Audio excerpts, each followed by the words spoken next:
These are my guys. Hey. Oh, he is not happy about this. We're on FaceTime. Shh.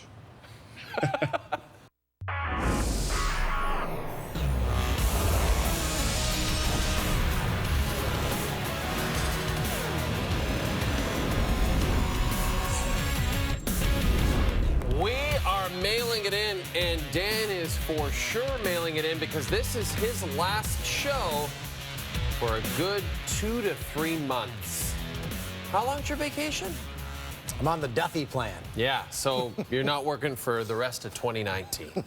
I'll be back in August. All right. Well, it's your last show before vacation, so we're going to let you have the lead highlight. And Yes. Dan, that, of course, is the beginning of Week 3 in the Canadian football. And the Reclaws, they have the Thursday Night Football theme. That's right. They played at this game. They were there in Winnipeg, and by all accounts, a beautiful night. Yeah. Beautiful.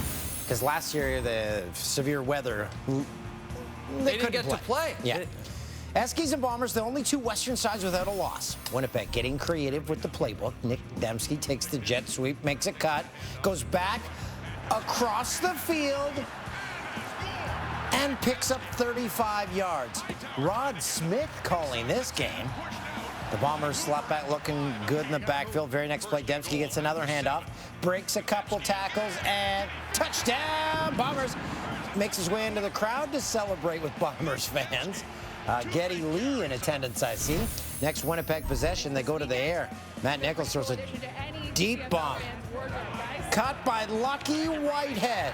Slips a tackle, and he goes. 75 yards to that. So it's Whitehead's first CFL touchdown in just his second game in the league.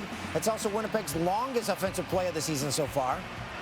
And the new Bomber kept making plays in the third quarter. Fearlessness right there. Quickly over to Lucky Whitehead. Takes it outside. Has a block. Has more. Cuts it in inside the 20. Lucky Whitehead. Touchdown, Winnipeg. Whitehead continues to torch the Eskies secondary, this time taking it 41 yards for a catch-and-run touchdown. Part of a huge breakout game for the former Dallas Cowboy. Even Nichols doesn't know. He's like, how did you even do that? Late in the fourth, just over 2 minutes ago, Edmonton with a first down. Jason Moss decides to go for a field goal. Sean White makes his 7th field goal of the game. The Eskimos still need a touchdown.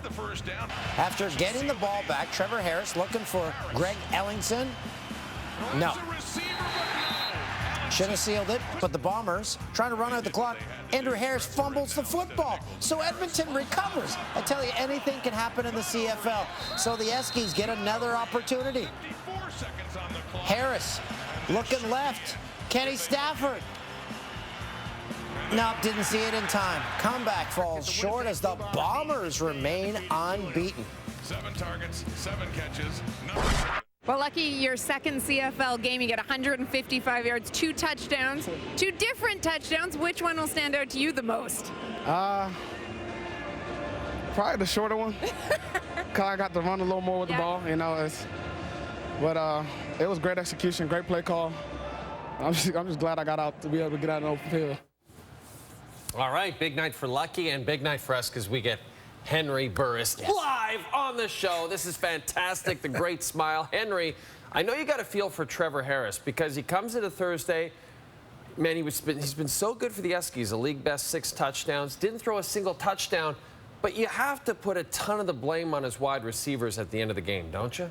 Yeah, you definitely have to. It was unfortunate that down the stretch on that final drive, 3 different receivers, Tavon Smith, Ricky Collins Jr., and Greg Ellingson, guys who he's dependent on, who've made so many plays for them over the first few weeks of the season. They all had drops on the most important drive of the game. But you got to tip your hat off to that Winnipeg Blue Bomber defense. They were giving Trevor Harris in that pocket trouble all night long. Now, this is an offense that's averaged 35 points per game over their first couple of contests. But then tonight, of course, they were held to only 7 field goals by Sean White. 21 points they were able to put on the board. You got to tip your hat off to those guys because they not only, gave in to Trevor Harris in that vaunted passing attack, and also C.J. Gable had a great night. They were bending, but they weren't breaking. And sometimes as a defense, when you play against an offense that's so talented like Edmonton's is, you have to do what you can to get them off the field and limit them as far as putting points on the board, and that's what that's what Winnipeg did tonight. And how about Lucky Whitehead playing in his first CFL season with Winnipeg? He's got 2 touchdowns, 155 receiving yards on Thursday. Is it going to be like this for the entire season? Oh, you know it is, because in my mind, they're a triple threat right now. Of course, you have Andrew Harris, who's been putting up yards forever. Nick Dembski, who had one heck of a night also tonight. But then you add in Lucky Whitehead. He's kind of that guy, just get the ball in his hands, because he has the ability, like a kick returner, punt returner, that he can make people miss. And he did that on a couple of occasions tonight, 155 yards and 2 touchdowns. He's one of those guys, when you see him pop up on somebody's roster, you're asking yourself, how did they get this guy? Well, it shows you why they went after this guy so hard. Now he's doing great things for the guys in blue there in the Midwest. But I can tell you right now, there's one team in the Prairies right now that has bragging rights, and we also saw a couple of Riders suck signs. And when they have a guy like Lucky Whitehead on their side, you know they're definitely feeling good right now, going off with another big victory. Plus, Henry, that hair, I mean, it's spectacular. It's amazing. Thanks, Henry. Hey, thank you, guys. All right. Let's check in on Kawhi Leonard. Whoa, vacationing in Barbados? Looks like he's having a fun time. Whoa, maybe not. He's not.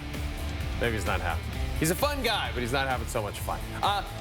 Next week, the vacation ends, and he starts meeting with NBA teams. And our friend ESPN's Adrian Wojnarowski is reporting Kawhi will meet with the Raptors last among all the teams he's visiting, or visiting him in LA when NBA free agency begins.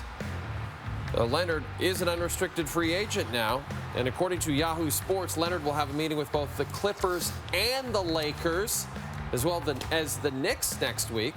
Now, the Lakers have included 3 additional players in the Anthony Davis trade, and Davis has waived his $4 million trade kicker. What's the point of all that? The Lakers now have the ability to sign a max player. For more, let's bring in our NBA analyst and fan of summertime heat, Leo Routens. Leo, great to see you. We're getting a better sense of how Kawhi's meeting process will go next week. Does it help the Raptors' case to talk to him last? I think so. You know, we were talking about this earlier. You know, you have first impressions, last impressions. What's the first impression? The Raptors had a great year, right? They already gave their first impression. Kawhi knows everything about Toronto. Toronto knows everything about him. They won an NBA championship. They took care of him physically. So all of that is good. Now you get the last impression where he can hear what everybody else has got to say, and the Toronto Raptors can put the clothes on. And remember, he's still with the Toronto Raptors. So they've had the opportunity to talk to his people, his agents, everybody around him consistently throughout this process. So, you know, there's no secrets from the Raptors' point of view. So now let him find out what's going on. At the same time, you know he's doing that stuff. You can proceed with your pursuit of anybody else you may want to, or who else you want to talk to for the rest of your plans. And, Leo, after making some moves on Thursday, the Lakers have cleared out enough space to sign a 3rd max player. Are they now serious players in the Kawhi sweepstakes? You have to think so. I really don't think so. Okay. I'm not getting a vibe that that's the case. And, you know, they got to make another big decision. Do you want to go try to get another max guy? And who else are you playing with? When you talk about durability, hey, at LeBron's age and Anthony Davis's durability over his career, how many games are they going to play at this point during the course of the regular season? So are you going to go get another max guy, or are you going to try to get maybe a couple of guys that can help you fill out a roster? So I think that's a decision they got to make, and I think if Kawhi's looking at that situation, you know, that's got to be a consideration for him. That would be a load management loaded team. Yeah, I'd say so. Thanks, Leo. Have a great one. Hey, always a pleasure, guys. Coming up, Kawhi Leonard won't let his free agency distract him on vacation. Where did he go? Well, we just kind of told you.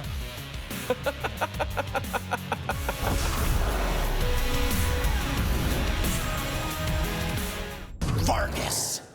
Jason Vargas. If you have his Mets jersey, that'd be weird, because who gets a Jason Vargas jersey?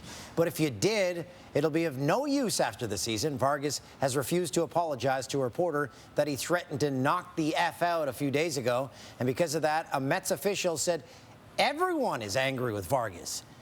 And then ask, quote, think he'll be here next year? Oh, and wait till you see what the Mets did on the field Thursday. Yeah, it's Mets.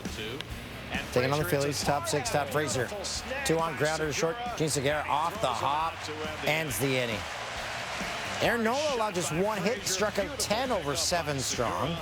Bottom 6, it's a 0-0 game. Bryce Harper, the new mayor of Spanktown. Now with 30% less spank. Solo shot off Zach Wheeler, Harper's 14th. Phillies first on the board. During the Mets' 4-game losing streak, they've had a 2-run lead in each of those games. They're up 3-1 in the 9th. Edwin Diaz trying to close it out. Michael Franco, man on, ball gone. The game is tied. Couple of batters later, 2 on for Segura. Out to left field. McNeil going back. It is gone! 3-run walk-off home run for the Phils. The Phillies in their throwbacks walking off for a 2nd straight day. Mets first team since the 2011 Mets to lose 5 straight games in which they had at least a 2-run lead. 20 blown saves by their bullpen this season. 20 blown saves in just 38 opportunities. Wow. How are you that bad? Wow. As the Phillies complete the 4-game streak. Remember, going into this series, we were talking about the Phillies and how they were having struggles. Well, Mike Francesa, he's a New York radio host, a good friend of ours. We had a feud, and I think we solved it, didn't we? Yeah, he loves us now. Okay. He was watching the game during his show. Here's his reaction. Segura hits a shot. Home run. Unbelievable! For the 4th straight day. So this guy comes in and gives up 5 runs. That sums it up. Fire all of them. Don't even bring them back to New York. You know what? Let the bus go the other way, please.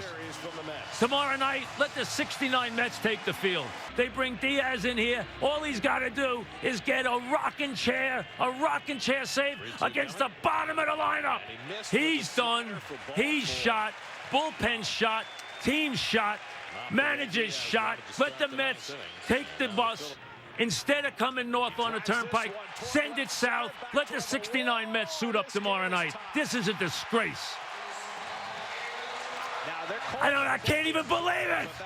They stink so bad you can't even make it up. You got to be kidding me. Get rid of all of them. They're a bunch of jokers. That's the sports pope, Mike Francesa. Braves and Cubbies, Freddie Freeman, dual citizen, came in with a 2% cushion over Josh Bell in all-star voting for first baseman. 57 minutes left until the polling closed. Drills went deep over the ivy and left. And, of course, the Cubbies fans are going to throw that back. Freeman has 22 on the year. He's tied for 6th in the National League. Bottom half, 47 minutes left until the votes close. Chris Bryant, high fly ball to no man's land in shallow right. Freeman is a 2018 Gold Glover, and that's a nice play there over the shoulder. Excellent work. We go to the bottom of the 5th with just 7 minutes left. Actually, 7 minutes after the voting period ended. Foul territory. Again, Freeman. But doesn't come down with it. Not only that, that beer, that's all over his pants, his batting glove, himself. He's fine with it. He's not going to let that beer go to waste. He is a Canadian citizen, after all. And here's Craig Kimbrell, making his Cubs debut. Wrigley loves him, but this fan got a jersey that said Grimble. So that's like one of Santa's henchmen. I'm Grimble. I'm excited about that Craig Grimble. Freeman, Perron, hot shot first. Anthony Rizzo dives just in time, and Grimble has his first save as a Cub. Interesting. That just annoys me. I'll get on the highlights if I do this. Well, Dan, this is your last walk over to the other set. before your long, long vacation. Yeah, let's speed it up. Oh, you want this thing to end? No, I want to get to this news. That's why. Kawhi Leonard. Yeah, He's enjoying his vacation time Good since for him. winning the He championship. deserves it. I went on one of these sea couches, whatever they're called. They're fun for the first minute or It's so. great big Mabel. He does not look happy. I wonder what his deal. And then he took a picture with a fan in a Blue Jay shirt. I wonder what he got his big couch for. I got mine for $100. I talked them down from $140. Yeah, I'm sure. I'm sure they were like, "Ooh, that guy really got us." Well, you know what? Good for him. I mean, I think that's great. Yeah, But if me you with have the all that Clippers money- and, like, yeah, Do you think he just pays whatever they say, or does he still barter? I think he pays whatever they say, Okay. and maybe gives them a tip on top of that. I give a tip. You give 100% tip? No. Okay. Neither do I. Hey, Dan, this week a billboard was spotted in L.A. trying to lure Kawhi to the Clippers, talking about the warmer SoCal weather, stating simply, Toronto is in Canada, with a hashtag Kawhi to LAC. Toronto is in Canada. Well, Dan, with billboards like that popping all over L.A., I think you and I can agree that billboards are all the rage. Sure, yeah. In fact, anti-Los Angeles Clippers billboards have been popping up in Toronto, too. These are a few snaps that I took as I was driving around this afternoon in Toronto. Okay. The first was, the Clippers play in the Staples Center, home of the Lakers, which is in America, home of Golden Corral. You've got a nice history with Golden Corral. Yeah. I saw this one. Load management? Doc Rivers isn't even a real doctor. Yeah, exactly. Good luck with that, Kawhi. And then the most damning one came when I spotted this. I am to the Clippers what Drake is to the Raptors, Frankie Muniz. He is a longtime Clipper fan. Him and Billy Crystal, or as you and I like to call him, Billy Crystals. That's right. But I think the bottom line, Dan, is you and I can both agree billboards are back. Big time. LeBron James. Guess what? He's given up his number 23 to new teammate Anthony Davis. Davis has worn the number throughout his entire 7-year NBA career. The only other time James did not wear 23, when he was with Miami, wore number 6. LeBron expected to go back to number 6 for the upcoming season. Why do we think that? Well, he posted this image to his Instagram story on Thursday night, also posted it on Twitter. I feel like this is something that I would post where I don't really know how to post cool things. I know. So I see like one emoji and a 6. I'm like, yeah, it'll do. Looks like one of his kids did it. Yeah, well, if that was the case, it would probably look And better. here's the question.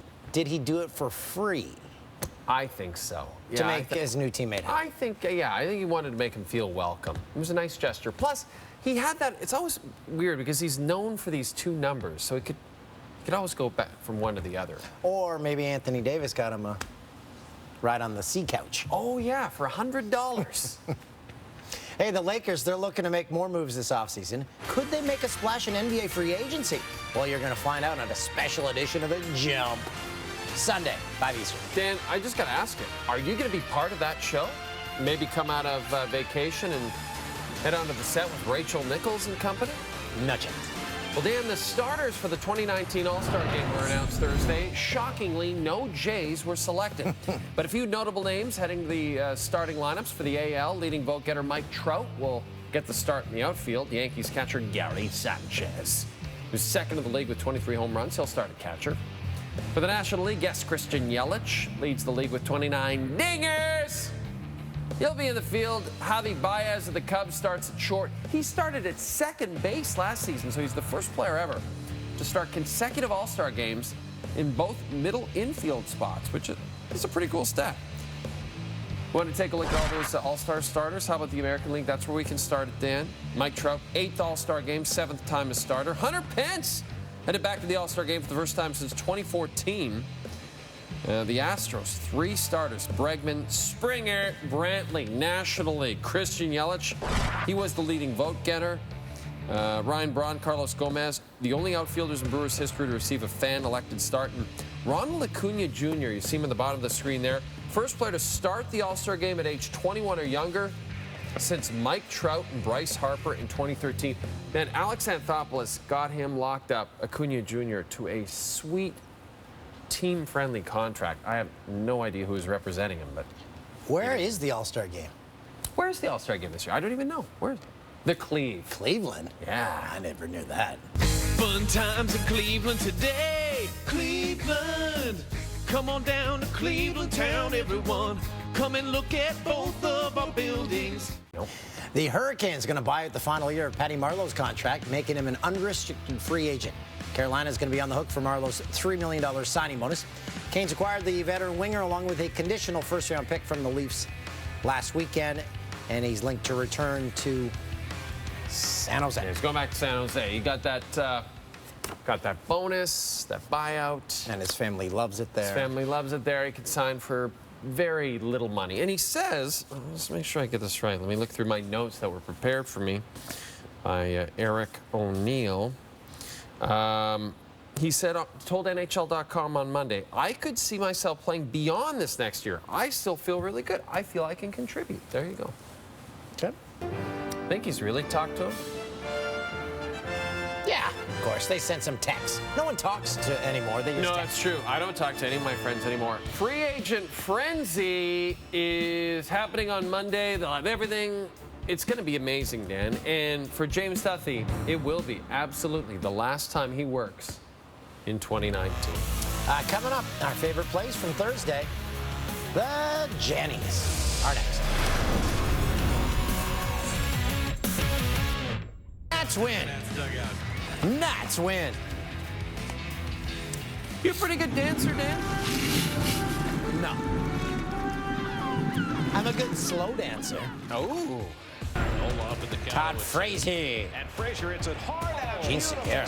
Great play on the tricky hop. Throws him out to end the inning. I don't know where it'll rise. Hard shot by The Frazier. Dan Beautiful O'Toole. picked up by Segura, and that's on. I love those throwbacks. Cody Bellinger, Dan, he's going to the All-Star game as a starter. This pops out of David Dahl's glove for the home run. That's unfortunate because that was a good effort. Top 10 on Friday. Top 10 glove poppers. Whoa, that was a good It should be play. top 10 unneeded dives. They'll never do it because... I like glove poppers.